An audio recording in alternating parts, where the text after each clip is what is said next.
God bless you all. I thank you all for joining. We're going to start off with prayer and we're going to get right on into it. We have about 5 minutes, but I want to get started just a little bit early just to get in there and start reading.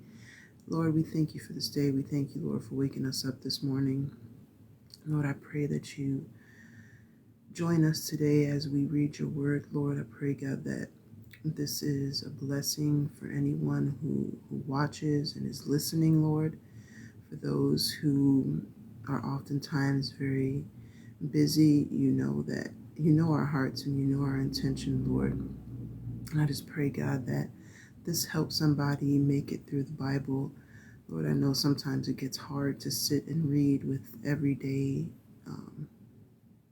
activities, Lord, and we don't want to put you to the wayside, Lord. We want to put you first. So we come to you this morning asking that you bless us, Lord, and thanking you, Lord, in advance for all the things that you're going to do, Lord. And we thank you for all the things you've done and all the things that you're currently doing, God. We thank you. And Lord, I just pray that you open up our hearts and open up our ears and speak to us, Lord. And Lord, let your words be our words and let your thoughts be our thoughts, God. And Lord, I thank you. I give you all the glory and all the praise on today. Thank God and amen. All right, so yesterday we left off at chapter 7. So I'm just going to get started right where we left off. The Lord said to Noah, "Go into the ark with your whole household, because among this generation I've seen that you are a moral man. From every clean animal take 7 pairs, a male and his mate, and from every unclean animal take 1 pair, a male and his mate. And from the birds in the sky as well take 7 pairs, male and female, so that their offspring will survive throughout the earth. In 7 days from now, I will send rain on the earth for 40 days and 40 nights. I will wipe off from the fertile land every living thing that I have made." Noah did everything the Lord commanded him. Noah was 600 years old when the flood waters arrived on earth. Noah, his sons, his wife, and his sons' wives with him entered the ark to escape the flood waters. Excuse me. To escape the floodwaters. From the clean and unclean animals, from the birds and everything crawling on the ground, 2 of each, male and female, went into the ark with Noah, just as God commanded Noah. After 7 days, the floodwaters arrived on the earth. In the 600th year of Noah's life, in the 2nd month and the 17th day, on that day, all the springs of the deep sea erupted, and the windows in the sky opened. It rained on earth 40 days, and 40 nights. The same day Noah, with his sons Shem, Ham, and Japheth, Noah's wife, and his sons' 3 wives went into the ark. They and every kind of animal, every kind of livestock, every kind that crawls on the ground, every kind of bird, they came to Noah and entered the ark. 2 of every creature that breathes, male and female of every creature, went in, just as God had commanded him. Then the Lord closed the door behind them. The flood remained on the earth for 40 days. The waters rose, lifted the ark, and it rode high above the earth. The waters rose and spread over the earth. The ark floated on the surface of the waters. The waters rose even higher over the earth. They covered all the highest mountains under the sky. The waters rose 23 feet, covering the mountains. Every creature took its last breath. The things crawling on the ground, birds, livestock, wild animals, everything swarming on the ground, and every human being. Everything on dry land with life's breath in its nostrils died.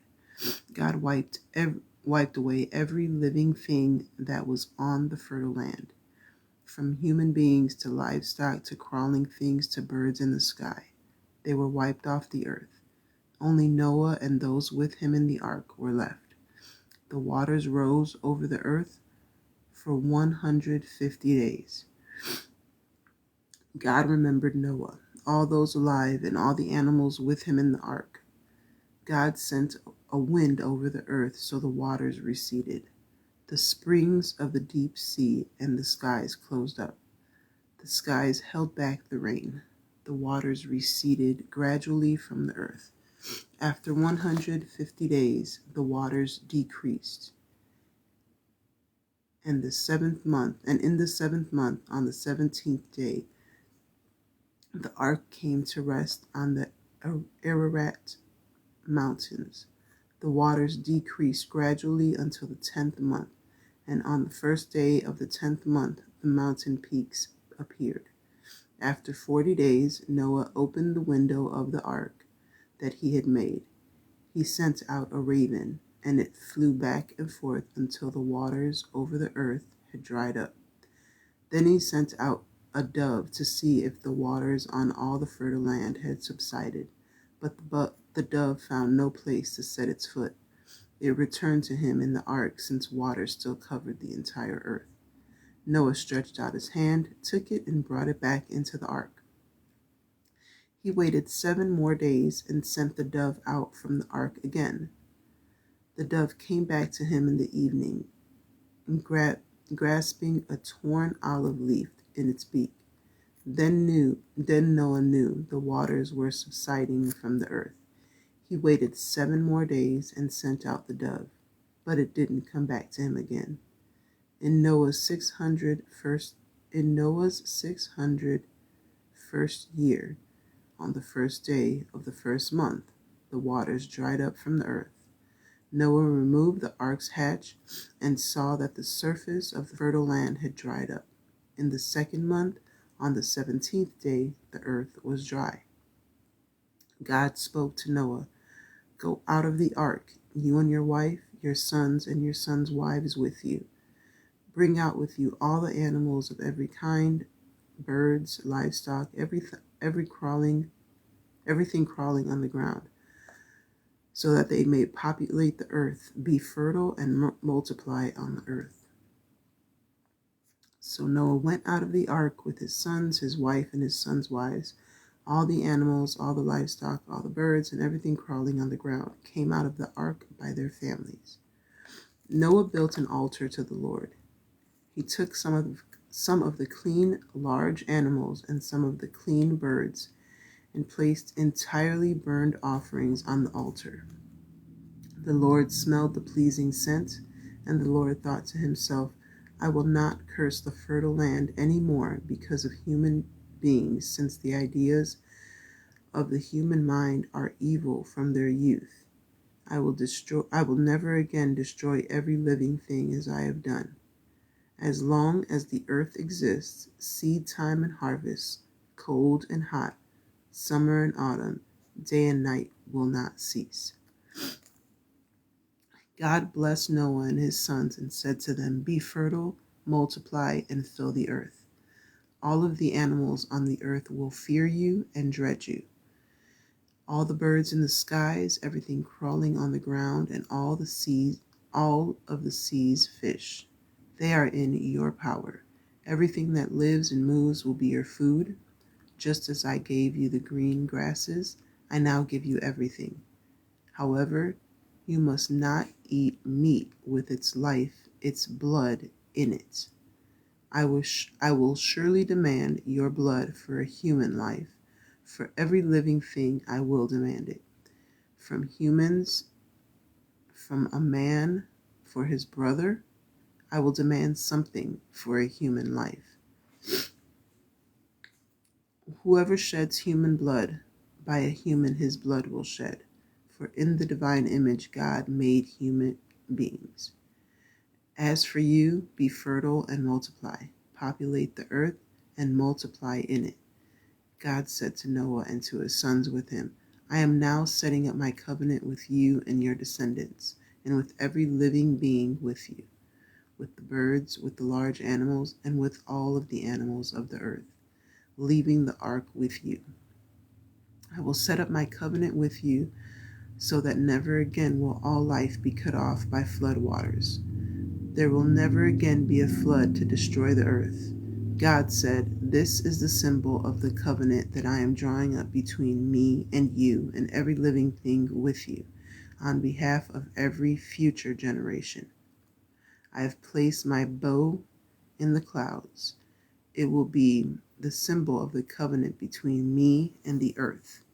When I bring clouds over the earth and the bow appears in the clouds, I will remember the covenant between me and you and every living being among all the creatures. Flood waters will never again destroy all creatures. The bow will be in the clouds, and upon seeing it, I will remember the enduring covenant between God and every living being of all the earth's creatures." God said to Noah, "This is the symbol of the covenant that I have set up between me and all the creatures of the earth." Noah's sons Shem, Ham, and Japheth came out of the ark. Now Ham was Canaan's father. These were Noah's 3 sons, and from them the whole earth was populated. Noah, a farmer, made a new start and planted a vineyard. He drank some of the wine, became drunk, and took off his clothes in his tent. Ham, Canaan's father, saw his father naked and told his 2 brothers who were outside. Shem and Japheth took a robe, threw it over their shoulders, walked backward, and covered their naked father without looking at him because they turned away. When Noah woke up from his wine, he discovered what his youngest son had done to him. He said, "Cursed be Canaan, the lowest servant. He will be for his brothers." He also said, "Bless the Lord, the God of Shem. Canaan will be his servant."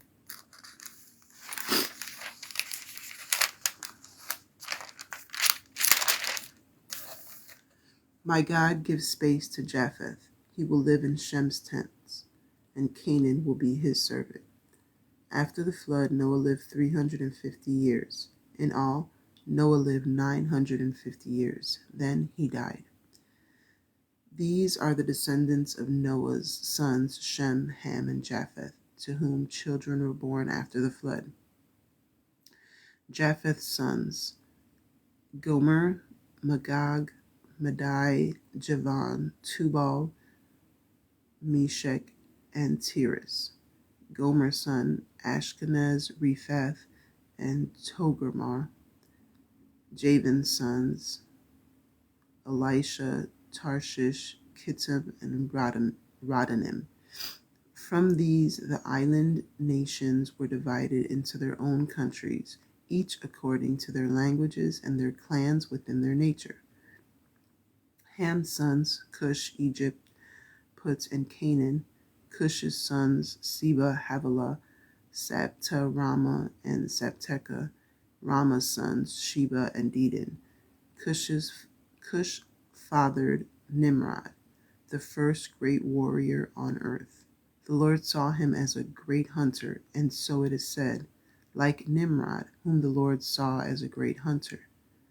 The most important cities in his kingdom were Babel, Erech, Akkad, and Calneh in the land of Shinar. Asher left the land and built Nineveh, Rehoboth city, Calah, and Resen, the great city between Nineveh and Calah. Egypt fathered Ludum, Anamim, Lahabim, Naphtahim, Parthruzim, Chalsahim, and Caphtorim, from which the Philistines came. Again, forgive me if I am saying these incorrectly. Lord help me.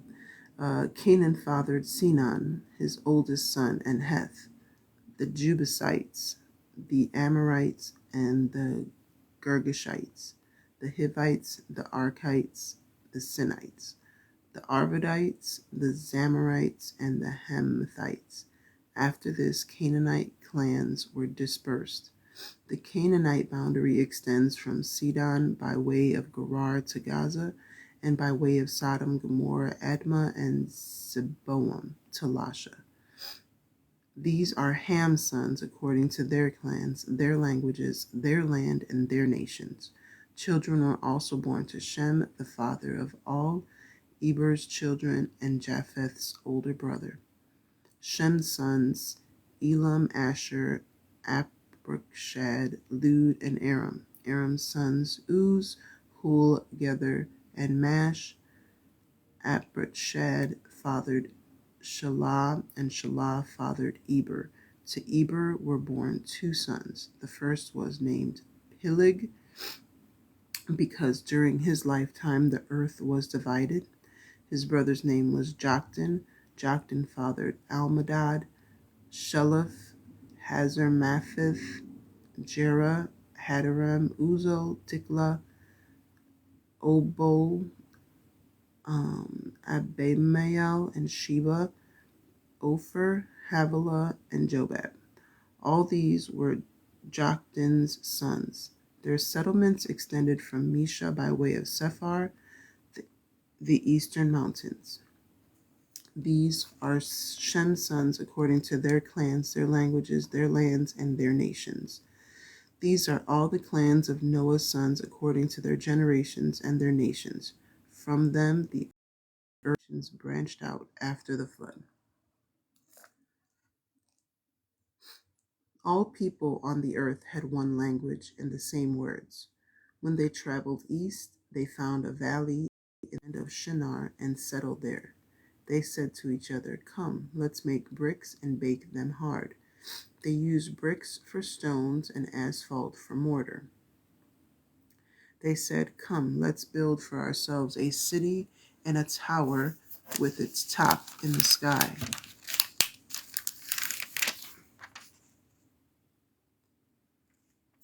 And let's make a name for ourselves so we won't be dispersed over all the earth. Then the Lord came down to the city and the tower that the humans built, and the Lord said, "There is now one people, and they all have one language.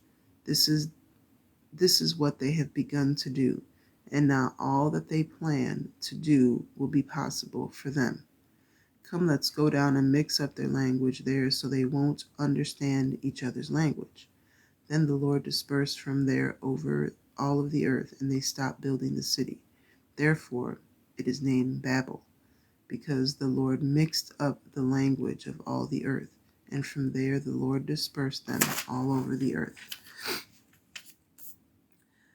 These are Shem's descendants. When Shem was 100 years old, he became the father of Arpachshad 2 years after the flood. After Arpachshad was born, Shem lived 500 years. He had other sons and daughters. When Arpachshad was 35 years old, he became the father of Shelah. After Shelah was born, Arpachshad lived 403 years. He had other sons and daughters. When Shelah was 30 years old, he became the father of Eber. After Eber was born, Shelah lived 403 years. He had other sons and daughters. When Eber was 34 years old, he became the father of Peleg. After Peleg was born, Eber lived 430 years. He had other sons and daughters. When Peleg was 30 years old, he became the father of Reu. After Reu was born, Peleg lived 209 years. He had other sons and daughters. When Reu was 32 years old, he became the father of Serug. After Serug was born, Reu lived 207 years. He had other sons and daughters. When Serug was 30 years old, he became the father of Nahor. After Nahor was born, Serug lived 200 years. He had other sons and daughters. When Nahor was 29 years old, he became the father of Terah. After Terah was born, Nahor lived 119 years. He had other sons and daughters. When Terah was 70 years old, he became the father of Abram, Nahor, and Haran. These are Terah's descendants. Terah became the father of Abram, Nahor, and Haran. Haran became the father of Lot. Haran died while his father Terah is in his native land in Ur of the Chaldeans. Abram and Norah both married. Abram's wife Sarai, and Nahor's wife Milcah, the daughter of Haran, father of both Milcah and Iscah. Sarai was unable to have children. Terah took his son Abram, his grandson Lot, son of Haran, and his son Abram's wife Sarai, his daughter-in-law. They left Ur of the Chaldeans for the land of Canaan, and arriving at Haran, they settled there. Terah lived 205 years and died in Haran. The Lord said to Abram, "Leave your land, your family, and your father's household for the land that I will show you. I will make you a great nation, and I will bless you. I will make your name respected, and you will be a blessing. I will bless those who bless you.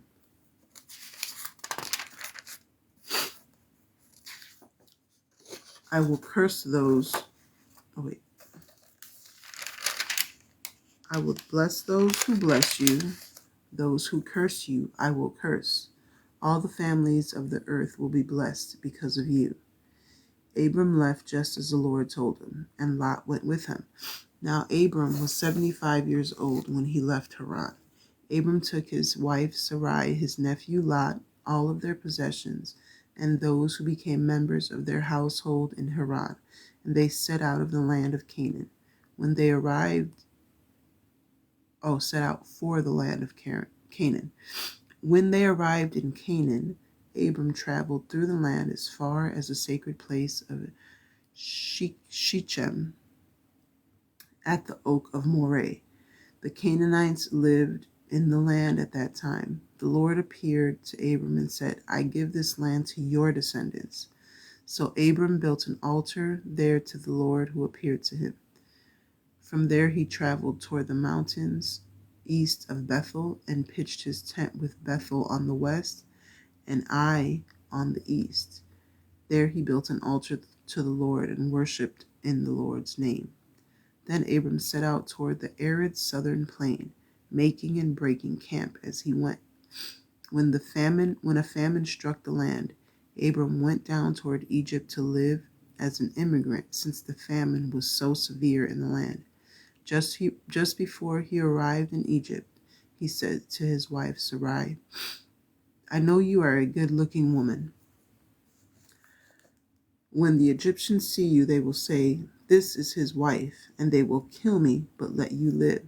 So tell them you are my sister, so they will treat me well for your sake, and I will survive because of you." When Abram entered Egypt, the Egyptians saw how beautiful his wife was. When Pharaoh's princess saw her, they praised her to Pharaoh, and the woman was taken into Pharaoh's household. Things went well for Abram because of her. He acquired flocks, cattle, male donkeys, men servants, women servants, female donkeys, and camels. Then the Lord struck Pharaoh and his household with severe plagues because of Abram's wife Sarai.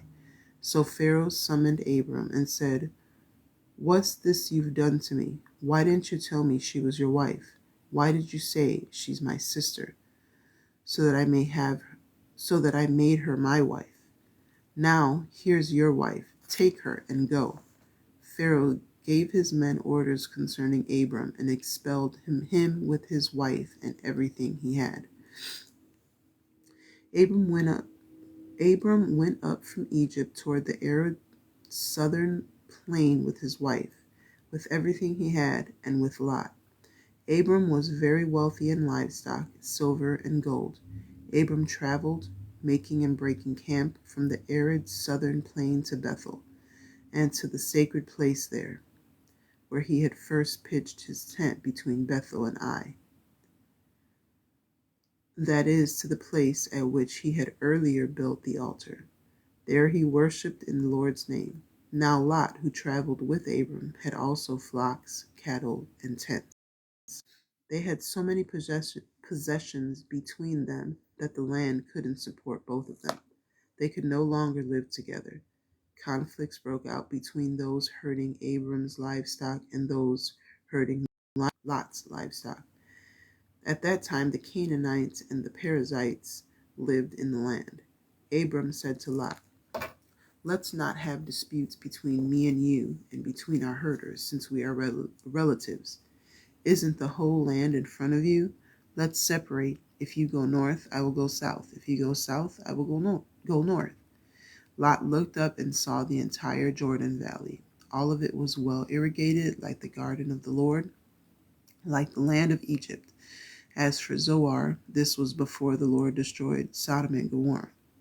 So Lot chose for himself the entire Jordan Valley. Lot set out toward the east, and they separated from each other. Abram settled in the land of Canaan, and Lot settled near the cities of the valley, and pitched his tent close to Sodom. The citizens of Sodom were very evil and sinful against the Lord. After Lot separated from him, the Lord said to Abram, "From the place where you are standing, look up and gaze north, south, east, and west, because all the land that you see I give you and your descendants forever.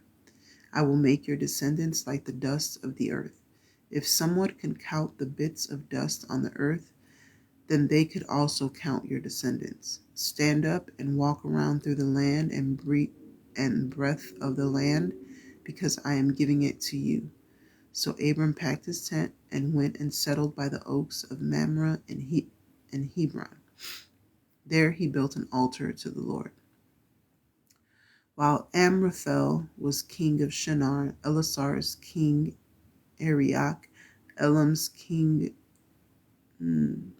Chedorlaomer, don't want to chop it up, and Goam's king's title declared war on Sodom's king Bera, Gomorrah's king Bersha, Adma's king Shinab, Zeboam's king Shemeber, and the king of Bela, that is Zoar. These latter kings formed an alliance in the Siddim Valley, that is the Dead Sea. For 12 years they had served Chedorlaomer, and the 13th year they revolted.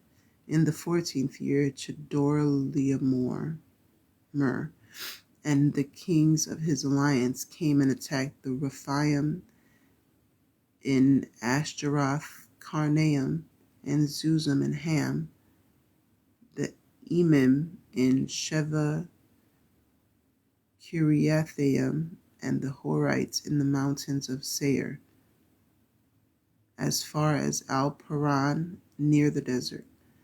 Then they turned back, came to En-Mishpat, that is Katch, and attacked the territory of the Amalekites, as well as the Amorites who lived in Hazazon Tamar. Then the kings of Sodom, Gomorrah, Admah, Zeboam, and Bera, that is Zoar, took up battle positions in the Siddim Valley against King Chedorlaomer of Elam, King Tidal of Goam, King Amraphel of Shinar, and King Arioch of Elasar, 4 kings against 5. Now the Siddim Valley was filled with tar pits. When the king of Sodom and Gomorrah retreated, they fell into them, and the rest fled to the mountains. They took everything from Sodom and Gomorrah, including its food supplies, and left. They also took Lot, Abram's nephew, who lived in Sodom, and everything he owned, and took off. When a survivor arrived, he told Abram the Hebrew, who lived near the oaks of the Amorite Mamre, who was the brother of Eshcol and Aner, Abram's treaty partners. When Abram heard that his relative had been captured, he took all of the loyal men born in his household, 318, and went after them as far as Dan. During the night, he and his servants divided themselves up against them, attacked and chased them to Hobah, north of Damascus. He brought back all of the looted property, together with his relative Lot and Lot's property, wives, and people. After Abram returned from his attack on Chedorlaomer and the kings who were with him, the king of Sodom, came out to Sheva Valley, that is, the King's Valley, to meet him. Now Melchizedek, the king of Salem, and the priest of El Elyon, had brought bread and wine, and he blessed him. Bless Abram by El Elyon, creator of heaven and earth. Bless El Elyon, who gave you the victory over your enemies. Abram gave Melchizedek 1/10 of everything,